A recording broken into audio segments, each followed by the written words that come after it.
আসসালামু আলাইকুম everyone, welcome back to my daily blog. কেমন আছেন আপনারা সবাই? আশা করছি ভালো আছেন। আমিও আল্লাহর রহমতে অনেক ভালো আছি।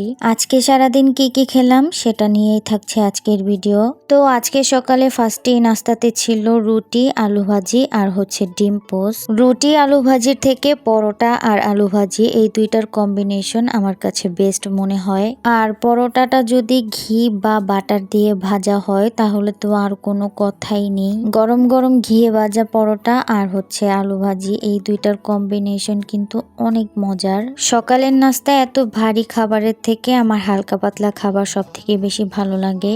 আর আমি সবসময় চেষ্টা করি সকালের নাস্তাটা যাতে খুবই সিম্পল ওয়েতে শেষ করা যায়। যাই হোক, সকালের নাস্তা শেষ করে দুপুর 12টার দিকে খেয়েছিলাম আম ভর্তা, দেন খেয়েছিলাম একটা চকবার আইসক্রিম। কিছুদিন ধরে যে এত বেশি গরম পড়েছে যা বলার বাহিরে।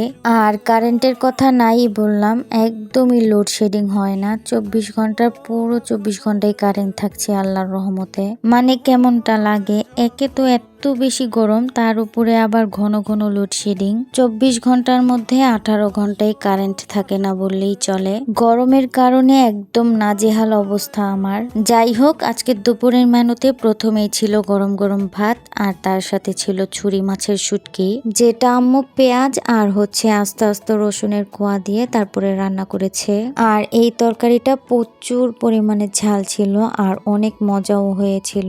তো আমি ভাতটাকে তরকারি দিয়ে খুব সুন্দর করে মাখিয়ে মাখিয়ে তারপরে খাচ্ছিলাম। আম্মুর হাতের এই তরকারিটা যে এত পরিমাণে মজা হয় যা বলার বাহিরে। এই তরকারির মেনই হচ্ছে এই রসুনটা দিয়ে ভাত মাখিয়ে খেতে যে কি পরিমাণে মজা, এটার টেস্ট একমাত্র তারাই বলতে পারবে যারা আস্তে আস্তে রসুনের কোয়া দিয়ে তারপরে শুটকি রান্না করে খেয়েছে। ভাইদাবে শুটকি দিয়ে খাওয়া শেষ করে দেন নিয়েছিলাম পুঁটি মাছের একটা তরকারি। এই পুঁটি মাছের তরকারিটা আম্মু পেঁয়াজ দিয়ে তারপরে ভুনা ভুনা করে রান্না করেছে। এই তরকারিটাও খেতে মাশাআল্লাহ অনেক বেশি মজা হয়েছিল। বিশেষ করে মাছগুলো খেতে অনেক বেশি মজার ছিল। মাছগুলোর পেটের মধ্যে একদম ডিমে ভরপুর ছিল। আমি জাস্ট আপনাদেরকে একটু ভেঙে দেখাই। এই যে দেখুন আপনারা কত পরিমাণে ডিম। আর এই পুঁটি মাছের ডিমগুলো খেতে কিন্তু অনেক মজার। যারা যারা আমার মতো এই মাছটা খেতে লাইক করেন তারা অবশ্যই কমেন্টে জানাবেন। তো যাই হোক, তারপরে শেষে নিয়েছিলাম ডাল আর হচ্ছে 1 পিস মুরগির গোস্ত। যারা যারা আমার ভিডিও দেখেন তারা হয়তো বলতে পারবেন যে আমি ডাল আর হচ্ছে মুরগির গোস্ত দিয়ে ভাত খেতে কতটা লাইক করি। এই কম্বিনেশনটা যে আমার এত বেশি ভালো লাগে যা বলার বাহিরে। সাথে যদি একটু লেবু হয় তাহলে তো আর কোনো কথাই নেই। বাট আজকে আমাদের বাসায় লেবুটা ছিল না, তো আজকে লেবুটা মিসিং হয়ে গিয়েছে। আলহামদুলিল্লাহ, দুপুরে আমরা এইগুলোই খেয়েছিলাম। বিকেলবেলা খেয়েছিলাম এই আলুর দমটা। আর এটা খেতে যে কি পরিমাণে মজা হয়েছে আপনারা জাস্ট কালারটা দেখে একটু ইমেজ করেন এই আলুর দমটা খেতে কতটা পরিমাণে মজা হয়েছে।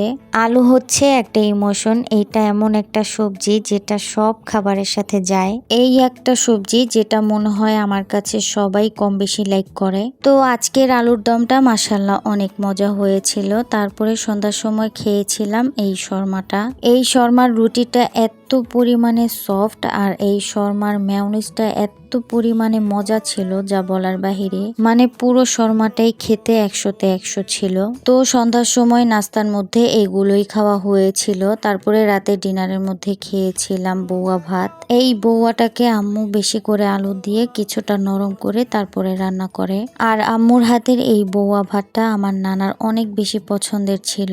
এই বৌয়াটাকে যখন রান্না করা হয় তখন এটার মধ্যে সামান্য একটু ঘি দিলে আরো বেশি খেতে ভালো লাগে। তো আজকে বৌয়া ভাতের সাথে ছিল 3 ধরনের ভর্তা। আমি প্রথমেই শুটকি ভর্তা দিয়ে ট্রাই করছিলাম আর এটা ছিল চাপা শুটকির ভর্তা, যেটা প্রচুর পরিমাণে ঝাল ছিল। এই চাপা শুটকির ভর্তাটা খেয়ে আমার কান নাক দিয়ে একদম ধোঁয়া বের হচ্ছিল।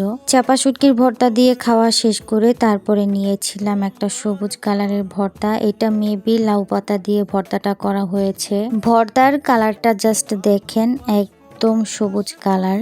এই ভর্তাটাকে অত বেশি ঝাল দেওয়া হয়নি, তবে এই ভর্তাটা খেতে অনেক বেশি মজা হয়েছিল। পাতা ভর্তা দিয়ে খাওয়া শেষ করে আবারও নিয়েছিলাম চেপা শুটকির ভর্তাটা, কারণ 3 নাম্বার ভর্তাটা ছিল কালো জিরা ভর্তা, যেটা আমার একদমই খেতে ভালো লাগে না। তো এই জন্যই আবারও চেপা শুটকির ভর্তাটা নেওয়া হয়েছে। চেপা শুটকি ভর্তা দিয়ে খাওয়া শেষ করে তারপরে খাচ্ছিলাম হচ্ছে আমার সিগনেচার স্টাইলে। এইভাবে করে বউয়া ভাত না খেলে মনে হয় আমার পেটই ভরে না। আপনারা কারা কারা এভাবে করে অনেকগুলো ভর্তা একসাথে মিশিয়ে খান সেটা অবশ্যই কমেন্টে জানাবেন। তো আজকের জন্য ভিডিওটা এই পর্যন্তই। দেখা হচ্ছে আবার কোনো নতুন ভিডিও নিয়ে। ততদিন ভালো থাকুন, সুস্থ থাকুন। আল্লাহ হাফেজ।